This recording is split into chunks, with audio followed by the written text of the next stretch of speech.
ಕೇಶವ ಸ್ಮೃತಿ ಸಂವರ್ಧನಾ ಸಮಿತಿಯ ಆಶ್ರಯದೊಂದಿಗೆ ಮಂಗಳೂರಿನ ಸಂಘ ನಿಕೇತನದಲ್ಲಿ 74ನೇ ವರ್ಷದ ಸಾರ್ವಜನಿಕ ಗಣೇಶೋತ್ಸವ ಶೋಭಾಯಾತ್ರೆ ನಾಳೆ ನಡೆಯಲಿದ್ದು, ಕೊರೋನಾ ಮಹಾಮಾರಿಯ ಹಿನ್ನೆಲೆ ಸರಳ ಆಚರಣೆಗೆ ಆಸ್ಪದವನ್ನು ನೀಡಲಾಗಿದೆ.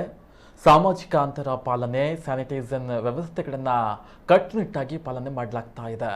ಇನ್ನು ಸಂಘ ನಿಕೇತನದಲ್ಲಿ ಶ್ರೀದೇವರ ಪ್ರಸಾದವನ್ನು ಭಕ್ತರ ಕೈಗೆ ನೇರವಾಗಿ ನೀಡದೆ ಪೊಟ್ಟಣ ಕಟ್ಟಿಕೊಡುವ ವ್ಯವಸ್ಥೆಯನ್ನ ಮಾಡಿದ್ದು, 5ನೇ ದಿನವಾದ ನಾಳೆ ಸಂಜೆ 5:30ಕ್ಕೆ ಮಹಾಮಾಯಿ ಕೆರೆಯಲ್ಲಿ ಗಣಪತಿ ವಿಗ್ರಹದ ವಿಸರ್ಜನಾ ಕಾರ್ಯ ಮಾಡಲಾಗುತ್ತೆ.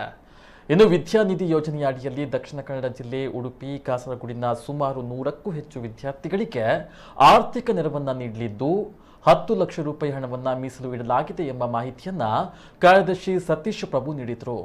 ಈ ಸಂದರ್ಭ ಅಧ್ಯಕ್ಷರಾದ ಪ್ರವೀಣ್ ಕುಮಾರ್, ಉಪಾಧ್ಯಕ್ಷ ಕೆ ಪದ್ಮನಾಭ್ ಉಪಸ್ಥಿತರಿದ್ದರು. ಸಾರ್ವಜನಿಕ ಶ್ರೀ ಗಣೇಶೋತ್ಸವ 74ನೇ ವರ್ಷಾಚರಣೆ ನಾವು ಮಾಡ್ತಾ ಇದ್ದೇವೆ. ಯಾವ ನಿಯಮಾವಳಿಗಳನ್ನು ಸರ್ಕಾರ ರೂಪಿಸಿದೆ ಅಂದರೆ ಸಾಮಾಜಿಕ ಸ್ವಾಸ್ಥ್ಯದ ದೃಷ್ಟಿಯಿಂದ ಇವತ್ತಿನ ಆರೋಗ್ಯ ಸ್ಥಿತಿಯನ್ನು ಗಮನಿಸಿ ಸರ್ಕಾರ ಅನೇಕ ನಿರ್ದೇಶನಗಳನ್ನು ಮಾಡಿತ್ತು.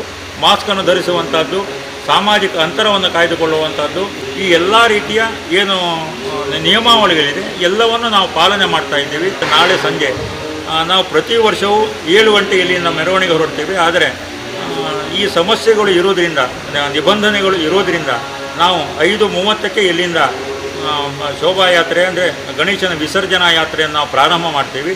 ದಾರಿಯುದ್ದಕ್ಕೂ ನಾವು ಯಾವುದೇ ರೀತಿಯ ಆರತಿಗಳನ್ನು ಅಥವಾ ಹೂಗಳನ್ನು ಭಕ್ತಾದಿಗಳಿಂದ ಸ್ವೀಕಾರ ಮಾಡೋದಿಲ್ಲ.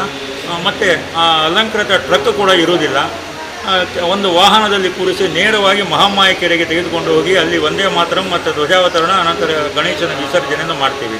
ಈ ರೀತಿಯಲ್ಲಿ ತುಂಬ ಸರಳ ರೀತಿಯಲ್ಲಿ ಸರ್ಕಾರದ ಆದೇಶದ ಅನ್ವಯ ನಾವು 5 ದಿನಗಳ ಪರ್ಯಂತ ಈ ಕಾರ್ಯಕ್ರಮ ಮಾಡ್ತಾ ಇದ್ದೀವಿ.